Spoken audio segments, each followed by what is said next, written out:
नमस्कार, मैं हूं ए के कश्यप। बिहार सरकार के शिक्षा विभाग में बिहार लाइब्रेरियन की वैकेंसी की सूचना जिस तरीके से अलग अलग प्लेटफॉर्म पे जो चर्चाएं चल रहे हैं, इसकी जो मुख्य रूप से जो बातें कि क्या 6500 से संबंधित जो अब बिहार लाइब्रेरियन के पोस्ट आने वाले हैं, बिहार के माध्यमिक और उच्च माध्यमिक विद्यालयों में लगभग 14 वर्षों से भी अधिक समय से लंबे इंतजार के बाद इतनी संख्या में एक कोई बहाली को आप देख सकते हैं।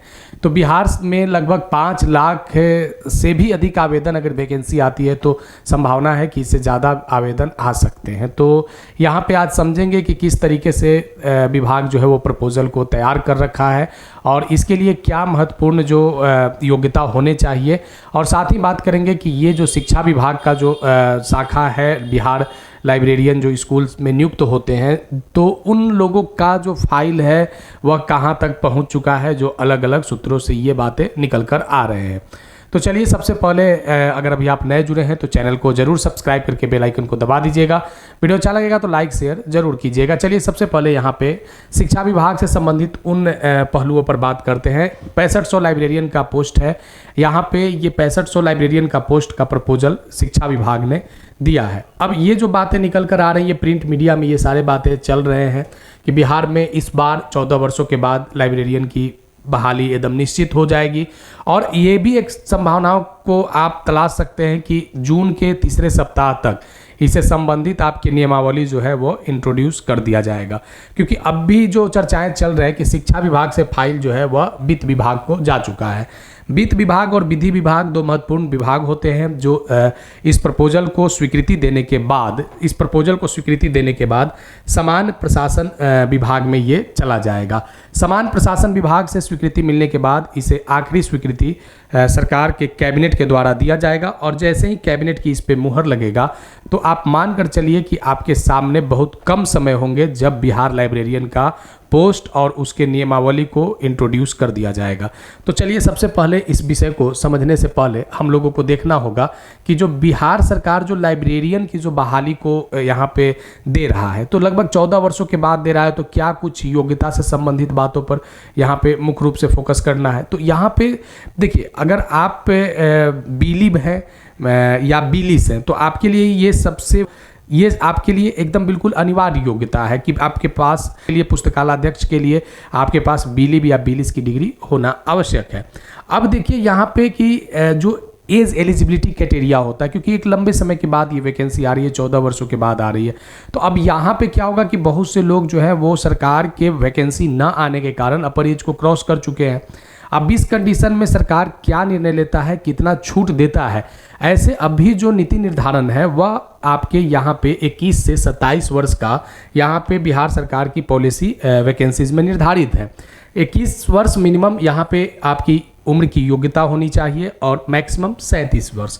लेकिन बिहार सरकार के जो आरक्षण का जो छूट प्रदान किया जाता है, तो हर कैटेगरी को अलग अलग यहाँ पे छूट प्रदान किया गया है। तो यहाँ पे मैक्सिमम एज में जो बिहार सरकार के एज पर रिजर्वेशन रूल है उसके आधार पर मैक्सिमम एज में छूट मिलेंगे। लेकिन अब क्या होता है कि जैसे अगर 14 वर्षों तक इंतजार कर रहा है, तो सरकार का भी ये दायित्व है कि वहाँ पे मैक्सिमम एज को लेकर कुछ नीति निर्धारण कर ले।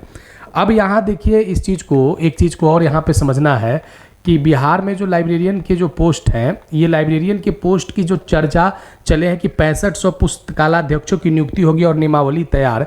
अब इसके लेकर एग्ज़ाम पैटर्न से संबंधित कुछ बातें हैं। देखिए, हुआ क्या है कि बिहार में अभी तक 3 फेज में बीपीएससी के द्वारा एग्जामिनेशन लिए जा चुके हैं।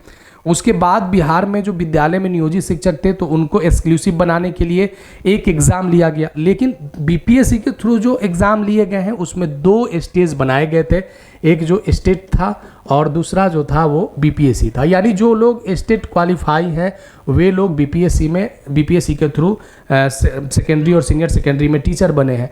उसके बाद जो लोग पहले से नियोजित शिक्षक थे तो उन लोगों का विभाग जो है बीएससीबी के द्वारा एग्जामिनेशन लिया, एक ही फेज में लिया, और उन लोगों को एक्सक्लूसिव विशिष्ट शिक्षक बना दिया। अब यहाँ पे बातें क्या है कि अगर बिहार सरकार लाइब्रेरियन की एसटीईटी की अगर प्राइमरी स्टेज पे अगर एग्ज़ाम लेगा तो यहाँ पे क्या, जैसे अब भी जिन लोगों की योग्यता बीएड है और हाई स्कूल में शिक्षक बनना चाहते हैं, स्टेट में बैठते हैं, तो जैसे क्या यहाँ पे 150 उनका एमसीक्यू होगा।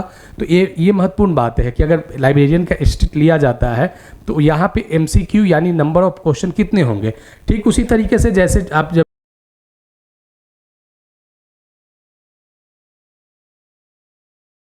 का जो एक पेपर होता है उसमें 100 मार्क्स का एमसीक्यू होता है, तो यहाँ पे 100 नंबर के एमसीक्यू और 150 नंबर के एमसीक्यू संभावित है। तो अब इस विषय को अगर आप बिहार में लाइब्रेरियन की तैयारी में हैं तो आपको उससे संबंधित जो पैटर्न है, सिलेबस है, आपको वहाँ पे फोकस करने की आवश्यकता है, क्योंकि बहुत जल्द यानी अगर जून के तीसरे सप्ताह तक अगर सब चीज़ अगर आ जाता है तो ये मान कर चलिए कि आपके सामने जो यहाँ पे न्यूज़ निकल कर आया था कि बिहार विधानसभा से पहले, चुनाव से पहले ये जो लाइब्रेरियन है इनकी नियुक्ति कर लिए जाएंगे।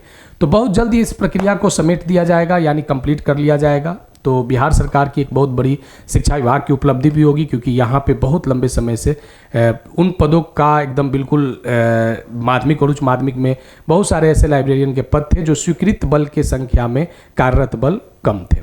तो चलिए आगे फिर इस विषय पर बात करेंगे अगर कुछ इन्फॉर्मेशन आता है। अभी ये जो चर्चाएं हैं ये प्रिंट मीडिया में आया था निकल कर कि ये आपके वित्त विभाग में इसके मोहर लगने वाले हैं। अब आने वाले समय में कब इसकी नियमावली तैयार होकर क्या इसमें प्रोसेस में चेंजिंग होता है, आगे अगर इन्फॉर्मेशन होगा तो ज़रूर आपके सामने रखेंगे।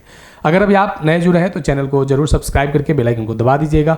वीडियो अच्छा लगेगा तो लाइक शेयर जरूर कीजिएगा। अगर सुझाव होगा बिहार लाइब्रेरियन से संबंधित तो आप कमेंट में लिख सकते हैं।